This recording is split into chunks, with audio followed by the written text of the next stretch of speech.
Hello friends, welcome back to my channel. मैं हूं आपकी फ्रेंड वर्षा। फ्रेंड्स, आज की इस वीडियो में हम बात करेंगे बीएड एंट्रेंस एग्ज़ाम के कॉमर्स के प्रैक्टिस सेट की। वीडियो स्टार्ट करने से पहले प्लीज़ मेरे चैनल को सब्सक्राइब कर लीजिए, और अगर आपने चैनल को सब्सक्राइब कर लिया तो इस वीडियो को लाइक कीजिए और अपने फ्रेंड्स के साथ शेयर कीजिए। आज के इस वीडियो में हम डिफरेंट क्वेश्चंस को डिस्कस करेंगे जो कि हमारे डिफरेंट टॉपिक से होंगे। वीडियो आपको पसंद आती है तो लाइक करना मत भूलिएगा। स्टार्ट करते हैं। फर्स्ट क्वेश्चन है हमारा, the judgment in the case of Foss versus Harbottle lays down the following principle. आपने फॉस और हार्बॉटल का जो केस पढ़ा होगा, बहुत ही फेमस केस है। अब ये बताना है ये कौन से हमारे प्रिंसिपल पर बेस्ड है। Doctrine of constructive notice, rule of majority, doctrine of indoor management या फिर डॉक्ट्राइन ऑफ अल्टा वायरस। तो देखिए, यहाँ पर अगर हम बात करें फॉस के केस की, तो ये केस हमारा जो अप्लाई किया गया था, मतलब या फिर हम बात करें फॉलो जिस पे हुआ था, वो केस था हमारा रूल ऑफ मेजॉरिटी पर। तो एक बार पहले हम इस केस के बारे में थोड़ा सा जान लेते हैं। देखिए, ये केस हमारा 1843 में आया था। एक कंपनी में दो शेयर होल्डर थे, और इसमें ये जो भी हमारा इस कंपनी के जो संचालक मंडल थे, वो गलत ढंग से प्रयोग कर रहे थे। यानी जो भी असेट्स थी कंपनी के अंदर, उसको गलत तरीके से यूज कर रहे थे। कोर्ट का यहाँ पे सवाल ये था उन संचालक से या फिर जो कंपनी को चला रहे थे उस टीम से, कि उनका जो कार्य है, बाकी जो भी शेयर होल्डर्स थे वो सब उनका सपोर्ट कर रहे थे। तो वहां पर उनको ये पता चला कि जो भी संचालक मंडल थे, उनके निर्णय को बाकी अंशधारियों द्वारा जो मत मिल रहा था, जिसकी वजह से यहाँ पर जो निर्णय है वो बहुमत में सिद्ध हो गया। तो इस वजह से, मतलब एक इस तरह का एक केस था जिसके अंदर जो गलत तरीके से वो लोग एक तो यूज कर रहे हैं सेट्स को, ऊपर से जो शेयर होल्डर्स हैं उनका भी उनको पूरा का पूरा सपोर्ट मिल रहा है। तो इस वजह से ये केस बहुत ही फेमस हुआ था, बहुत लाइमलाइट में आया था उस समय, फॉस वर्सेस हार्बॉटल का केस। तो रूल ऑफ मेजोरिटी को ये बताता है, तो यहाँ पे ऑप्शन बी हमारा राइट आंसर हो जाएगा। ठीक है। नेक्स्ट क्वेश्चन है, under the companies act 1956 provision means retaining profit for. अब यहाँ पर ये बात की जा रही है कि 1956 के अंदर प्रोविजन का यहाँ पर हम बात करें तो रिटेनिंग प्रॉफिट का मतलब क्या होता है। रिटेनिंग प्रॉफिट आपने पढ़ा होगा बहुत बार। ऑप्शंस एक बार देख लेते हैं, फिर उसके बाद रिटेनिंग के मीनिंग को भी हम इजीली समझ पाएंगे। Any known liability the amount of which can be ascertained with substantial accuracy, यानी कि किसी भी ज्ञात दायित्व को पर्याप्त सटीकता के साथ ज्ञात किया जा सकता है। ये हिंदी में है, आप लोग हिंदी भी देख सकते हैं। ठीक है। Any known liability the amount of which can not be ascertain with substantial accuracy, यानी कि किसी भी ज्ञात देयता की जो मात्रा है वो पर्याप्त सटीकता के साथ हम ज्ञात नहीं कर सकते। एनी अननोन लाइबिलिटी, यानी कोई अज्ञात दायित्व, और एनी जनरल और स्पेसिफिक पर्पस। तो यहाँ पे रिटेनिंग प्रॉफिट की बात की गई है। तो देखिए, रिटेनिंग प्रॉफिट की यहाँ पर हम बात करें तो रिटेनिंग प्रॉफिट एक ऐसा पार्ट होता है जो कि हम फ्यूचर के रेफरेंस के लिए रखते हैं। फॉर एग्जांपल, अगर हमें कोई खर्चा करना है, हमें पता है कि हमें यहाँ पर लायबिलिटी इतनी करनी है, लेकिन ये हो सकता है कि उस साल हमें इतना प्रॉफिट ना हो, तब हम वो खर्चा किस तरह से करेंगे। तो वहां पर सिर्फ उस साल के उस खर्चे को कंप्लीट करने के लिए बाकी सारे सालों में थोड़ा थोड़ा प्रॉफिट बचा के रखा जाता है, जिसको रिटेन प्रॉफिट कहा जाता है। यानी कि थोड़ा प्रॉफिट का पोर्शन अलग स्टोर करके या रिजर्व करके, या फिर हम बोल सकते हैं रिजर्व करके रख दिया जाता है, कि हमें फ्यूचर में ये खर्चा होगा तो हम वहां पर इस प्रॉफिट का जो पार्ट है वो वहां पर हम इसके थ्रू वो खर्चा कर सकते हैं। तो यहाँ पे इसके अकॉर्डिंग जो राइट आंसर होगा वो होगा ऑप्शन नंबर बी। किसी भी ज्ञात देयता की मात्रा मात्रा पर्याप्त सटीकता के साथ ज्ञात नहीं की जा सकती। यानी कि हमें अपनी लायबिलिटी पता है, लेकिन हमें ये नहीं पता कि उस साल हमारा कितना प्रॉफिट होगा या नहीं। तो अगर हम हमारे पास पहले से हम अपने कुछ पार्ट अपने प्रॉफिट से बचा के रखेंगे, तो वहां पर हम उसका इजीली खर्चा कर सकते हैं। तो आई होप यहाँ पर आपको इसका मतलब समझ में आया होगा। सेकंड क्वेश्चन पर आते हैं। According to Section 18 of Companies Act 1956, a company cannot redeem its preferential share out of, यानी कि कंपनी एक्ट के अकॉर्डिंग यहाँ पर हमें बताया कि सेक्शन 18 के अंदर कंपनी रिडीम नहीं कर सकती प्रेफरेंशियल शेयर को। किसके थ्रू? रेवेन्यू प्रॉफिट से, net proceeds of fresh issue से, partly out of revenue profits और partly out of net proceeds of fresh issue, या फिर out of sale proceed of fix assets. बताइए। क्या होगा आपके अकॉर्डिंग इसका आंसर? हमें यहाँ पे सेक्शन 80 के अकॉर्डिंग बताना है।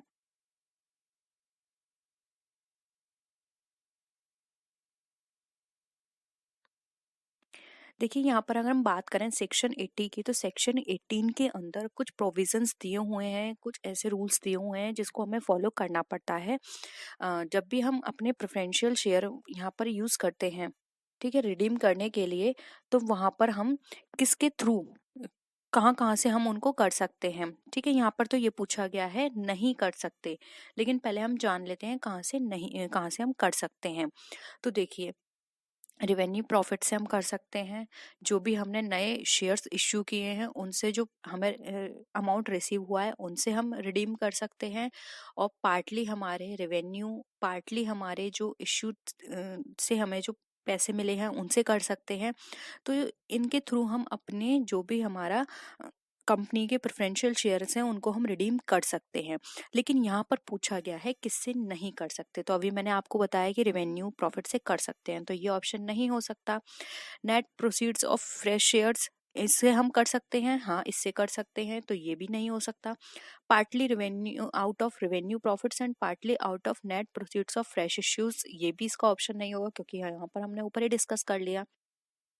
किससे नहीं कर सकते, तो वो है हमारा out of sale proceeds of fix assets. Fix assets की बिक्री से जो भी हमें अमाउंट मिलेगा उससे हम अपने प्रेफरेंशियल शेयर को रिडीम नहीं कर सकते, इसलिए यहाँ पे ऑप्शन डी हमारा राइट आंसर हो जाएगा। आई होप ये क्वेश्चन आपको क्लियर है। हम अपने प्रेफरेंशियल जो भी प्रेफरेंस शेयर होते हैं उनको हम रेवेन्यू प्रॉफिट से रिडीम कर सकते हैं, नेट प्रोसीड से कर सकते हैं जो भी हमें फ्रेश इश्यू से मिली है, और या फिर हम दोनों को हाफ हाफ यानी कि पार्टली हम रेवेन्यू प्रॉफिट यूज करके और पार्टली हम फ्रेश इश्यू के थ्रू हमें जो अमाउंट मिला उससे हम कर सकते हैं। तो यहाँ पे ऑप्शन डी हमारा राइट आंसर हो जाएगा। नेक्स्ट क्वेश्चन पे आते हैं। A company secretary has the right, अब कंपनी सेक्रेटरी पे कौन कौन से राइट होते हैं? टू सेल और purchase goods for the company, not to sell और purchase good for the company, to get constructed the buildings of the company, या फिर नन ऑफ द अबव। बताइए कंपनी सेक्रेटरी को किस तरह का राइट होगा?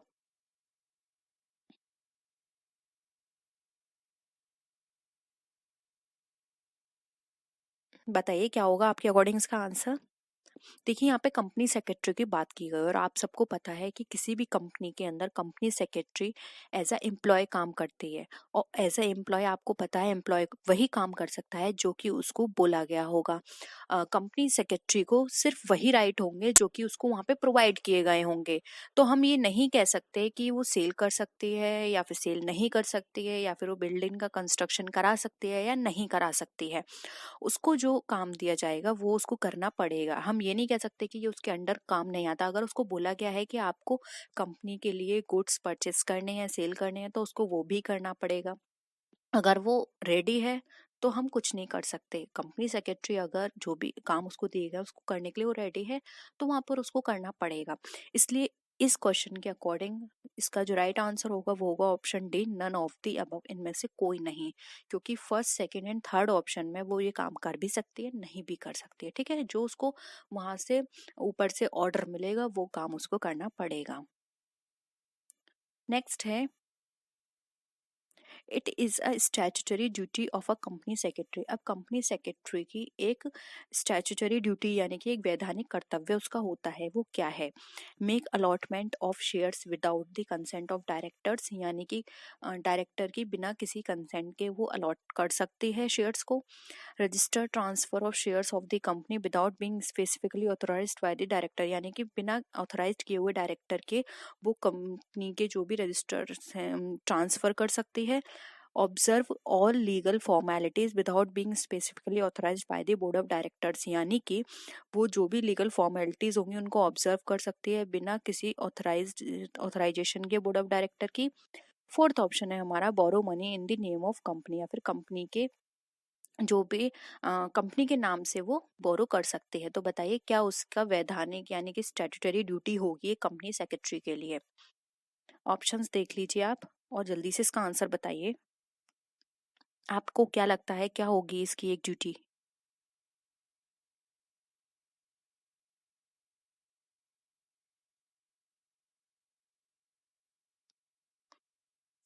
देखिए यहाँ पर ये बात की गई है अलॉटमेंट की, तो एक कंपनी सेक्रेटरी को अलॉटमेंट का काम नहीं करना होता, तो यहाँ पर ये ऑप्शन कट जाएगा। फिर register transfer of shares of the company, company के शेयर्स को ट्रांसफर नहीं कर सकती, ये भी नहीं हो सकता। फिर है observe all legal formalities without being specifically authorised by the board of directors, ये वो कर सकती है क्योंकि उसका ये मेन काम है कंपनी सेक्रेटरी का, जो भी लीगल फॉर्मेलिटीज हैं उसको देखना है। अब वो जो ऑथराइज की गई हैं सिर्फ उनको नहीं देखेगी, इवन उसको तो बल्कि उल्टा सारी लीगल फॉर्मेलिटीज को ऑब्जर्व करके अपने बोर्ड ऑफ डायरेक्टर को पास करना है कि ये चीजें हैं, ये मैंने चेक कर ली हैं, आप के अकॉर्डिंग आप बस इनको एक बार गो थ्रू कर लीजिए, जिससे कि कंपनी के जो भी फाइनल ऑर्डर है या फिर फाइनल डिसीजन है वो आप ले पाए। तो यहाँ पर तो ये उसका काम है। फिर है बोरो मनी, वो कभी भी बोरो मनी नहीं कर सकती कंपनी के नाम से। तो यहाँ पे जो राइट आंसर हो जाएगा वो होगा ऑप्शन सी, वो ऑब्जर्व कर सकती है लीगल फॉर्मेलिटीज को बिना किसी बोर्ड ऑफ डायरेक्टर की ऑथराइजेशन के। ठीक है, तो यहाँ पे ऑप्शन सी हमारा राइट आंसर हो जाएगा। नेक्स्ट क्वेश्चन है, which one of the following point following is not a right of the company secretary. अब इसमें से कौन सा राइट नहीं है कंपनी सेक्रेटरी का, हमें ये बताना है। To direct, supervise and control the activities of the department, to sign documents requiring for authorization of the company, to borrow in the name of company, या फिर जो फोर्थ ऑप्शन है, to make representations on behalf of the company। बताइए क्या होगा आपके according, एक company secretary का राइट इसमें से क्या नहीं हो सकता। हमें यहाँ पर बताना है नहीं हो सकता, तो अच्छे से क्वेश्चंस को पढ़िए और जल्दी बताइए इनका क्या नहीं हो सकता है।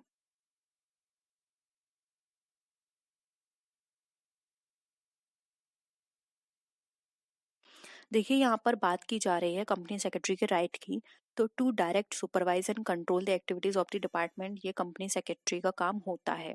ठीक है, वो डायरेक्ट सुपरवाइज कर सकती है, तो ये तो होगा, तो ये तो ऑप्शन हो नहीं सकता। फिर है to sign documents requiring for authorization of the company, यानी कि sorry authentication of the company, तो ऑथेंटिकेशन के लिए अगर उसको कहीं डॉक्यूमेंट पे साइन भी करना पड़े तो वो उसको करना होगा। फिर है to make representations on behalf of the company, company के बिहाफ पर उसको कहीं रिप्रेजेंटेशन देनी होगी तो वहां पर भी उसको रिप्रेजेंट करेगी। लेकिन यहाँ पर बात की जा रही है नहीं करने की, तो वो हो जाएगा ऑप्शन नंबर सी, वो कभी भी कंपनी के नाम से मनी को बोरो नहीं कर सकती है। ठीक है, तो यहाँ पर ऑप्शन सी जो है वो हमारा राइट आंसर हो जाएगा। आई होप सबका ये आंसर क्लियर है, और अगर आपको क्वेश्चंस पसंद आ रहे हैं तो प्लीज क्वेश्चंस को ऐसे ही जल्दी जल्दी सॉल्व करिए, आंसर देते रहिए कमेंट सेक्शन में, और अपना चेक जरूर कीजिएगा कि आपके कितने आंसर जो हैं वो यहाँ पर सही हैं। ठीक है, a company secretary is appointed by, यानी कि एक कंपनी सेक्रेटरी जो है वो किसके द्वारा अपॉइंट की जाती है। Managing director, board of director, members of the company at the annual general meeting, the special resolution passed at the annual general meeting of the company। बताइए एक कंपनी सेक्रेटरी को कौन अपॉइंट कर सकता है या किसके द्वारा की जाती है।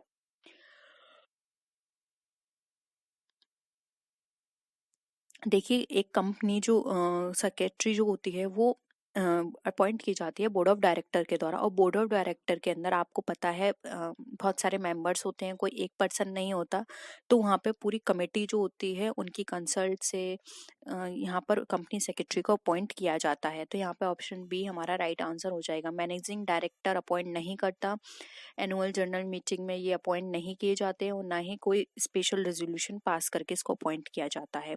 तो ऑप्शन बी राइट आंसर हो जाएगा, कंपनी सेक्रेटरी जो है वो बोर्ड ऑफ डायरेक्टर के द्वारा अपॉइंट की जाती है। नेक्स्ट क्वेश्चन है, a company secretary is not entitle, यानी कि एक कंपनी सेक्रेटरी एंटाइटल नहीं होगी किस चीज में। To direct and supervise the control the activities of the department, to sign documents requiring authentication of the company, third है to take loan in the name of the company, fourth है to make representations on behalf of the company. देखिए question थोड़ा घुमा के दे दिया, लेकिन वही चीज है, आपसे वही पूछना चाह रहा है लेकिन घुमा के दे दिया है क्वेश्चन, तो आप इजिली इसका आंसर कर सकते हैं। एक कंपनी सेक्रेटरी जो है वो एंटाइटल होगी डायरेक्ट करने के लिए, सुपरवाइज करने के लिए, कंट्रोल करने के लिए, तो ये तो ऑप्शन हो नहीं सकता। फिर है वो अगर कहीं ऑथेंटिकेशन की जरूरत होगी तो वहां पर उसको साइन करना होगा, मैं आपको बता चुकी हूँ। और कहीं रिप्रेजेंटेशन की बात होगी on behalf of the company तो वो भी उसको करना होगा। जब बल्कि यहाँ पर बात करें to take loan in the name of the company, वो ये काम नहीं कर सकती है। तो यहाँ पे ऑप्शन सी हमारा राइट आंसर हो जाएगा।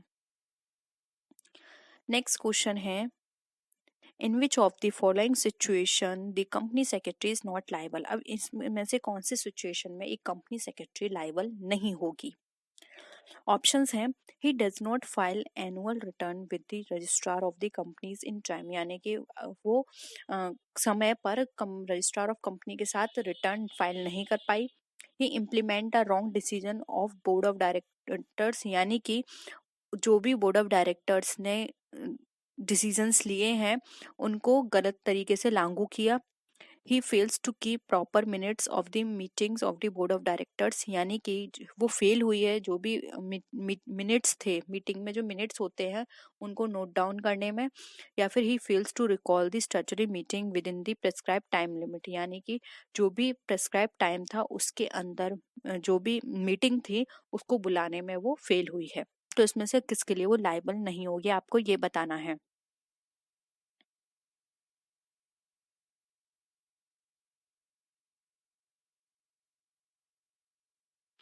देखिए यहाँ पर बात की जा रही है कंपनी सेक्रेटरी की। तो यहाँ पर जो भी annual journal meeting sorry annual return है रजिस्ट्रार के पास के साथ उसको फाइल करना, तो यहाँ पर वो उत्तरदायी होगी क्योंकि ये उसका काम होता है, ये उसके काम के अंदर आते हैं ये पॉइंट। तो यहाँ पर वो लायबल हो जाएगी। हमें यहाँ बताना है किसके लिए वो लायबल नहीं होगी। फिर यहाँ पर ही इम्प्लीमेंट अ रॉन्ग डिसीजन। अब बोर्ड ऑफ डायरेक्टर का कोई रॉन्ग डिसीजन है तो ये कंपनी सेक्रेटरी को बताना है कि ये रॉन्ग है, इससे लॉस होगा या फिर इससे कंपनी की पोजीशन जो है वो चेंज होगी, कंपनी की पोजीशन डाउन होगी। तो ये उसका काम होता है क्योंकि यहाँ पर डिसीजन वो ले रहे हैं, अब वो सही है नहीं ये कंपनी सेक्रेटरी को देखना है, ठीक है, तो वो उनको सजेस्ट कर सकती है, तो यहाँ भी वो लायबल होगी। फिर है to fails to keep proper. अब यहाँ पर जो भी मीटिंग्स में मिनट्स जो हैं वो उसको नोट डाउन करना होता है कंपनी सेक्रेटरी को, अगर वो वहां पर वो नहीं कर पा रही है तो यहाँ भी वो लायबल होगी। लेकिन अगर कोई भी स्टैट्यूटरी मीटिंग है वो कंडक्ट नहीं रखी गई है तो उसके लिए वो लायबल नहीं है क्योंकि वो उसके अंदर नहीं आता है। ये बोर्ड ऑफ डायरेक्टर का काम होता है, उनको इसको कंडक्ट कराना है, और वो टाइम पर नहीं किया गया है तो उसके लिए वो लायबल होंगे, यहाँ पे कंपनी सेक्रेटरी लायबल नहीं होगी। इसलिए यहाँ पे ऑप्शन डी हमारा राइट आंसर हो जाएगा। आई होप ये क्वेश्चन भी आपको क्लियर है। क्लियर है तो प्लीज वीडियो को लाइक कीजिए, अपने फ्रेंड्स के साथ शेयर कीजिए। नेक्स्ट आते हैं, विच of the following does not form part of statutory duties of the company secretary, यानी कि निम्नलिखित में से कौन एक कंपनी सचिव के वैधानिक कर्तव्यों का हिस्सा नहीं है। अब यहाँ पर देखिए क्वेश्चन वही है बट घुमा के दे दिया है, ऑप्शंस थोड़े अलग कर दिए हैं। To maintain the statutory books and documents of the company, to provide information regarding shareholding of a shareholder, to state duty controller in case of death of the shareholder, यानी कि शेयर धारक की मृत्यु के मामले में जो संपत्ति ड्यूटी नियंत्रक के लिए एक शेयर धारक की हिस्सेदारी के बारे में जानकारी प्रदान करना, to act as public relation officer of the company, या फिर to see that necessary deductions have been made in respect of income tax from payments made by the company. ठीक है, तो इसमें से कौन सा है जिसके लिए वो उसका कंपनी सेक्रेटरी की स्टैट्यूटरी ड्यूटी का अंदर नहीं आता है, आपको ये बताना है। तो देखिए ऑप्शंस और बताइए क्या होगा आपके अकॉर्डिंग इसका आंसर।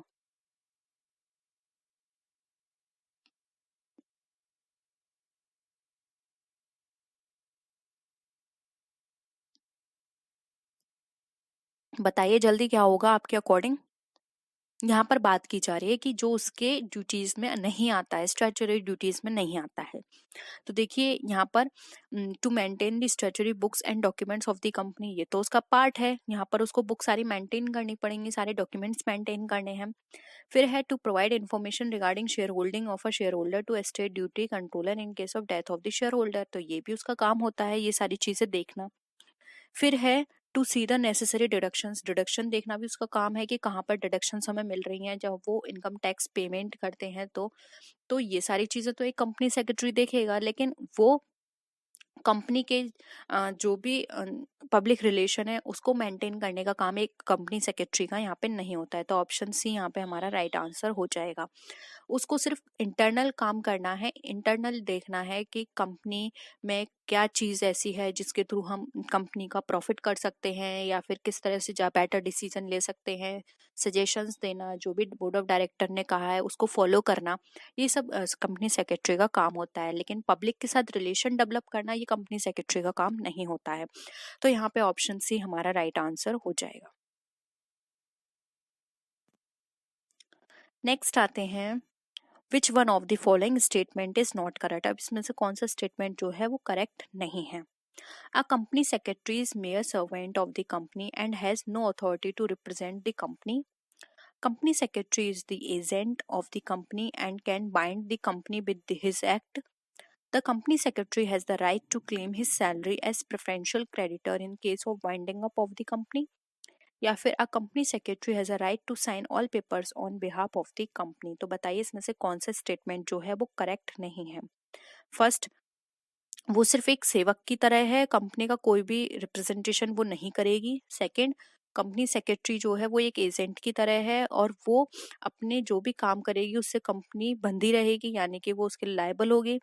फिर कंपनी सेक्रेटरी को ये राइट होता है कि वो जब भी वाइंडिंग अप होगी कंपनी तो वहाँ पे प्रेफरेंशियल क्रेडिटर में उसकी सैलरी को इंक्लूड किया जाएगा। या फिर कंपनी सेक्रेटरी को राइट होता है कंपनी के जितने भी पेपर्स हैं कंपनी के बिहाफ पर साइन करने का। तो बताइए इसमें से कौन सा स्टेटमेंट जो है वो सही नहीं है। देखिए अभी तक हमने जितने भी क्वेश्चंस डिस्कस किए हैं उन सब में हमने यही चीज़ सीखी है कि कंपनी सेक्रेटरी को, फर्स्ट तो हमने ये जाना कि कंपनी सेक्रेटरी को जो भी बोर्ड ऑफ डायरेक्टर्स वहाँ पर उनको बोलेंगे उनको वो करना है, ठीक है। सेकंड, हमने ये बात सीखी अब तक कि कंपनी सेक्रेटरी सिर्फ इंटरनल जो भी काम होते हैं उनको देखती है, उसको बाहर क्या हो रहा है, कैसे रिलेशन डेवलप करना है कस्टमर के साथ, वो उससे और उसे कोई लेना देना नहीं है, ठीक है। तो यहाँ पर फर्स्ट यहाँ पर आ रहा है, अभी तक हमने ये भी बात की थी कि वो खुद रिप्रेजेंट करती है, ठीक है। तो यहाँ पर लेकिन ये बोल रहा है no authority to represent the company, जबकि उसके पास तो अथॉरिटी होती है। तो यहाँ पर जो नॉट करेक्ट वाला ऑप्शन होगा वो ये आ जाएगा। जबकि यहाँ पे कंपनी सेक्रेटरी जो भी काम करेगी कंपनी उसके लिए बाउंड होगी, क्योंकि देखिए कंपनी ने कंपनी के बिहाफ पर उसने जो भी रिप्रेजेंटेशन दिया, कहीं भी उसने कुछ भी डॉक्यूमेंट्स पे साइन किए, तो वहां पर कंपनी सेक्रेटरी को कोई नहीं पकड़ेगा या फिर कंपनी सेक्रेटरी की इमेज डाउन नहीं होगी। जो उसके इम्पैक्ट जो भी पड़ेगा उसकी एक्टिविटी से वो कंपनी पर पड़ेगा, कंपनी उसके लिए बाइंड होगी, ठीक है। तो क्योंकि यहाँ पे कंपनी के ऊपर सब लोग उंगली उठाएंगे, ठीक है। फिर आता है third option, company secretary has a right to claim. अब यहाँ पर प्रेफरेंशियल क्रेडिटर में इसका नाम आ जाएगा, ठीक है। और थर्ड है उसको कंपनी के बिहाफ पर अगर वो कहीं उसे साइन भी करना पड़े तो वो कर सकती है। तो यहाँ पे जो नहीं है वो है ऑप्शन ए। आई होप ये क्वेश्चन भी क्लियर है। क्वेश्चंस थोड़े बड़े बड़े हैं बट बहुत इजी हैं, आप बस एक बार इनका कॉन्सेप्ट समझ लीजिए और आप इजीली इनको कर सकते हैं। तो आपको ये क्वेश्चंस पसंद आए होंगे, वीडियो आपको क्लियर हुआ होगा। किसी भी तरह की कोई भी क्वेरी हो तो आप प्लीज जरूर बताइएगा। और टॉपिक कैसा लगा, कोई पर्टिकुलर टॉपिक पे आप चाहते हैं हम क्वेश्चन डिस्कस करें, वैसे मोस्टली हम सभी क्वेश्चंस डिस्कस कर चुके हैं सभी टॉपिक पर। फिर भी आप चाहते हैं कि हम एक बार शुरू से सारे क्वेश्चंस डिस्कस करें तो आप नीचे कमेंट सेक्शन में जरूर बताइए। अपने फ्रेंड्स के लिए वीडियो शेयर कीजिए, वीडियो को लाइक करना मत भूलिए। तो नेक्स्ट वीडियो में फिर मिलते हैं आपसे और भी अच्छी वीडियोस के साथ, तब तक के लिए टेक केयर, बाय बाय।